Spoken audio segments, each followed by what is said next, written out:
बोकारो दिन भर में आज 37 साल पहले लापता महिला सकुशल घर वापस लौटी। बताएंगे हीरालाल मांझी तीसरी बार बने जेएमएम के अध्यक्ष, इसकी भी चर्चा करेंगे। नमस्कार, स्वागत है आपका बोकारो दिन भर में। मैं अजय राज। बोकारो के सुर्खियों में प्लॉट धारियों ने उपायुक्त कार्यालय के समक्ष दिया धरना। नोटिंग एंड टिप्पणी की परीक्षा हुई संपन्न, इसकी भी बात करेंगे। साथ ही साथ कोरोना की स्थिति भी जानेंगे। चर्चा और भी खबरों पर करेंगे, लेकिन उससे पहले जान लेते हैं देश दुनिया का हाल। कोविड से जिन बच्चों को ज्यादा खतरा, उनके लिए अगले महीने आएगी वैक्सीन। सैमसंग गैलेक्सी A13 का प्रोडक्शन भारत में हुआ शुरू। कच्चे तेल में 4.29% का जबरदस्त उछाल। मध्य प्रदेश में पिछले 24 घंटे में 20 नए केस सामने आए। सीएम शिवराज ने दी सख्ती के निर्देश। सप्ताह के दूसरे दिन सेंसेक्स 195 अंक और निफ्टी 70 अंक गिरकर हुआ बंद। सोने की कीमत 100 रुपए प्रति 10 ग्राम बढ़ी, तो वहीं चांदी का कीमत 800 रुपए प्रति किलोग्राम गिरी। अब एक नजर आपके राज्य झारखंड की 3 बड़ी खबरों पर। झारखंड को अब तक नहीं मिली जीनोम सीक्वेंसिंग मशीन, उड़ीसा भेजे जाते हैं सैंपल। कोहरे की वजह से 25 फरवरी तक हर शुक्रवार को रांची पटना जनशताब्दी एक्सप्रेस रद्द। सर्दी खांसी को हल्के में नहीं ले, अलग नहीं है कोरोना के नए वेरिएंट का लक्षण। तो यह थी देश दुनिया और झारखंड की खबरें। अब नजर डालते हैं बोकारो के 9 प्रखंडों की खबरों पर, जो आज सुर्खियों में बनी रही। बोकारो पिंडराजोड़ा थाना क्षेत्र के चौरा बस्ती के निवासी उमेश बावरी उर्फ पदो बावरी की पत्नी 37 साल पहले मानसिक स्थिति खराब होने के कारण घर से लापता हो गई थी। इसकी सूचना पिंडराजोड़ा थाना को मिली। पिंडराजोड़ा थाना के थाना प्रभारी ने बताया कि सोमवार को उन्हें बंगाल के एम रेडियो संस्था से संपर्क किया गया। संपर्क करने वाले अमरेश विश्वास ने उमेश बावरी की पत्नी के बारे में बताया।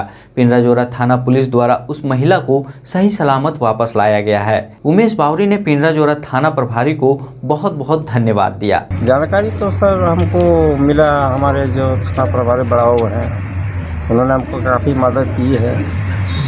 हालांकि गाड़ी भी उन्होंने दिया, आदमी दिया, तेल का पैसा जो भी लगा उन्होंने अपना पॉकेट से दिए और हमारे बहुत काफ़ी मदद किए। ये एहसान हम जब तक जीवित रहेंगे हम बड़ाओं को भूल नहीं पाएंगे।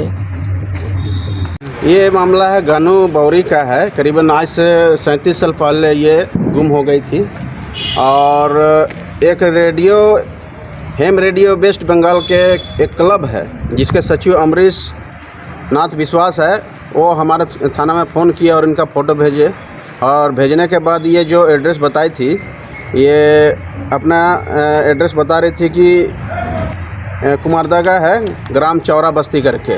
जब सत्यापन करने पर पता चला कि नहीं, इनका घर से भी करीबन 37 साल पहले गुम हुई थी।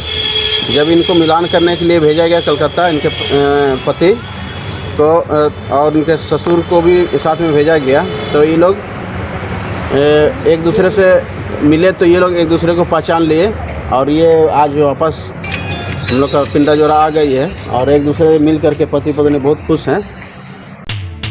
झारखंड मुक्ति मोर्चा केंद्रीय समिति के द्वारा बोकारो जिला झारखंड मुक्ति मोर्चा के अध्यक्ष के रूप में तीसरी बार हीरालाल मांझी को अध्यक्ष बनाने की खुशी में जिला समिति के सदस्यों ने उनका जोरदार स्वागत किया। साथ ही सभी सदस्यों ने केंद्रीय समिति का बहुत बहुत धन्यवाद दिया।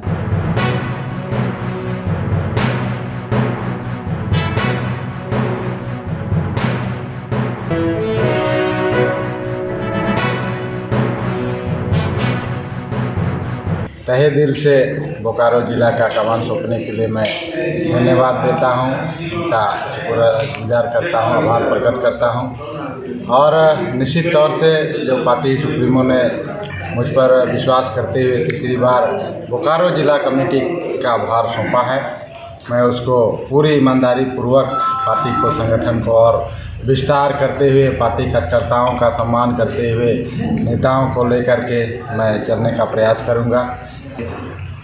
महाधिवेशन 18 दिसंबर को होना है, उसके लिए जो तैयारी होगी, मैं पूरा बोकारो जिला कमेटी के सभी सदस्यों के साथ मिल करके और हमारे बोकारो जिला में जो केंद्रीय समिति के सदस्य पदाधिकारी हैं, सबों से राय विचार करते हुए पार्टी को यहाँ के सारी गतिविधियों का अवगत कराने का काम करेंगे और जो पार्टी का निर्देश होगा उसको हम लोग बोकारो जिला कमेटी केंद्रीय नेतृत्व का जो भी निर्देश होगा उसको हम लोग पालन करेंगे। भारत एकता गृह निर्माण सहयोग समिति लिमिटेड बांदगोड़ा के प्लॉटधारियों ने अपनी मांगों को लेकर उपायुक्त कार्यालय के समक्ष सोमवार को धरना दिया। धरनार्थियों के नेता संजय मिश्रा ने कहा कि प्रबंध कारिणी एवं जिला सहकारिता पदाधिकारी के मिलीभगत से मनमानी की जा रही है। उन्होंने कहा कि पूर्व प्रबंधन कारिणी के द्वारा फेज 2 के नाम पर बनाया गया 86 नए सदस्यों को मनमानी तरीके से मतदाता सूची में जोड़ा गया है, जिसे हटाया जाए। हम लोग आज भारत एकता गृह निर्माण सहयोग समिति लिमिटेड बांदगोड़ा चास के प्लाटधारी सदस्य एक दिवसीय धरना पे मजबूरन बैठ रहे हैं। इससे पहले करीब 3-4 साल से लगातार DCO, AR और DC साहब को भी वहाँ हो रहे कुकृत्य और भ्रष्टाचार की जानकारी समय समय पर पत्र द्वारा दिया जा चुका है। इस बार हम लोगों ने एक चिट्ठी लिखी आपात सचिव को और आपात सचिव के द्वारा जांच AR और DCO को करके भेजने की अनुशंसा की गई है। लेकिन ऐसा प्रतीत होता है, 2 दिन पहले हम लोग गए हुए थे AR साहब से मिलने के लिए, तो उनको सारा चीज़ उनके द्वारा दिया गया कोऑपरेटिव का हर पेपर सही लग रहा है। और हम लोग का प्रमुख मांग ये है कि जब ज़मीन ही नहीं है तो फिर मेंबर नया क्यों बना, और ज़मीन अगर है तो ये सिद्ध करें। और जब ये ज़मीन दूसरे भारत एकता फेज़ 2 के लिए, ये जब कहते हैं कि भारत एकता फेज़ 2 के लिए हम अपना मेंबर बना रहे हैं, तो भारत एकता फेज़ 2 जब बन जाएगा तो उसको समान्वित करें हमारे मेंबरशिप में, मतदाता में। और अगर इस मतदाता को भी भारत एकता फेज़ 1 में ही अगर ले आ देते हैं तो उनका चुनाव जीतने की जो मंशा है वो विगत कई सालों से चल रही है और इस बार भी हो जाएगा। ऐसा भी प्रतीत होता है कि पर्टिकुलर किसी एक डेट में 20-20 मेंबर को इन्होंने सदस्यता दिया। अब बात आज के कोरोना अपडेट की। बोकारो में पिछले 24 घंटे में कोरोना का एक भी नया मामला सामने नहीं आया है, जिसके बाद बोकारो में कोरोना केस की संख्या अभी 8 हो गई है, जबकि 349 सैंपल जांच के लिए जमा किए गए। चास के प्रोजेक्ट गर्ल हाई स्कूल में राज्य स्तरीय कर्मचारियों के लिए नोटिंग एंड टिप्पणी की परीक्षा रविवार को आयोजित की गई, जिसमें लगभग 131 कर्मचारियों की परीक्षा निर्धारित की गई। यह परीक्षा सरकारी कर्मचारियों के लिए विभागीय परीक्षा होती है। इसकी जानकारी देते हुए परीक्षा सुपरिटेंडेंट अनिल कुमार सिंह ने कहा कि परीक्षा की सारी तैयारियां पूरी कर ली गई है और निर्धारित समय पर परीक्षा विधि संबंध पूर्ण कर ली जाएगी। आज ये विभागीय कर्मियों के लिए नोटिंग एवं टिप्पणी की परीक्षा हो रही है, जो कि चास के प्रोजेक्ट गर्ल स्कूल में उसका निर्धारित हुआ है और इसमें कुल 131 कर्मी इस परीक्षा। ये परीक्षा सरकारी कर्मियों के लिए विभागीय परीक्षा होती है। इसमें नोटिंग एवं टिप्पणी जो कि बहुत महत्वपूर्ण है सरकारी कार्य के सिलसिले में, और इसकी दक्षता होनी चाहिए सभी कर्मियों को। उसी दक्षता की परीक्षा ली जाती है और इस परीक्षा को पास करना सबके लिए अनिवार्य है। बोकारो के सेक्टर 1 स्थित आवास संख्या 629 से अपहरित 3 वर्षीय बच्ची को बोकारो पुलिस ने सोमवार को भोपाल से बरामद कर लिया है, जबकि अपहरणकर्ता भागने में सफल हो गया। बच्ची 22 नवंबर को घर से बाहर खेलने के दौरान गायब हुई थी। इसके बाद बच्ची की मां पूजा सिंह ने अपहरण की प्राथमिकी महिला थाना में अपने पति अनिमेश गौर के खिलाफ दर्ज कराई थी। देखिए, जब कोई मुसीबत में होता है ना, तो जब भी उसका साथ दे, उसके धन्यवाद वर्ड बहुत कम पड़ जाता है। तो स्पेशली ज्योति जी और जो हमारे साथ गए थे और जो हमारे DIG हैं स्टेट के, बहुत ज़्यादा कोऑपरेट किया। अगर DIG अगर इतना फोर्स नहीं बनाते, इम्पैक्ट नहीं बनाते, तो शायद ये चीज़ें इतना रन नहीं कर पाती। तो thank you very much DIG। कठिन था क्योंकि वो लोग भी ऐसे नॉर्मल बैकग्राउंड के नहीं है, उनका खुद का भी अपना एक बहुत स्ट्रॉन्ग बैकग्राउंड है। तो ये मतलब साझेदारी हमारी पुलिस की, हमारे लोगों की और वहाँ की भी कुछ लोगों की, इससे ही ये काम हो पाया। Jharkhand industrial area development authority Bokaro क्षेत्र के गुरु Govind Singh educational society technical campus Bokaro के विभिन्न VTech ब्रांच के अंतिम सत्र के 15 छात्रों को प्रदान की इंटर्नशिप। कॉलेज के निदेशक डॉक्टर प्रियदर्शी जरूहार और कॉलेज के सचिव तरसेम सिंह सुरेंद्र पॉल सिंह ने छात्रों के उज्जवल भविष्य की कामना की। 15 विद्यार्थियों का जियाडा रीजन के विभिन्न इंडस्ट्रीज़ में,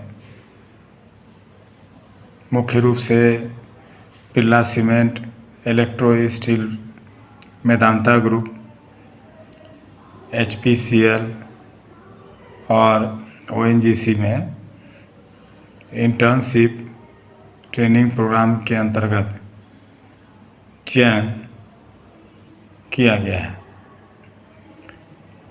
इन सभी चयनित विद्यार्थियों को मैं बधाई देता हूं और आशा करता हूं कि सभी विद्यार्थी अपनी ट्रेनिंग पूरे मन, कौशल और अनुशासन से पूरी करेंगे और अपने कौशल में, अपनी तकनीकी शिक्षा में विकास करेंगे।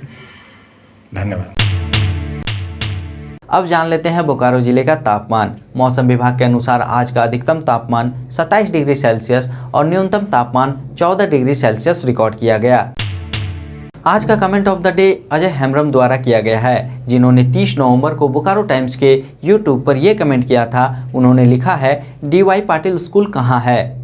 अजय हेम्ब्रम जी, हमारे साथ जुड़े रहने के लिए आपका बहुत बहुत धन्यवाद। और मैं आपको बताऊं, DY पाटिल स्कूल का हमने पूरा प्रोग्राम बनाया हुआ है, जिसका लिंक हमने आज डिस्क्रिप्शन में दे दिया है। आप उस लिंक पर जाकर DY पाटिल स्कूल की पूरी जानकारी ले सकते हैं और बने रहें हमारे साथ।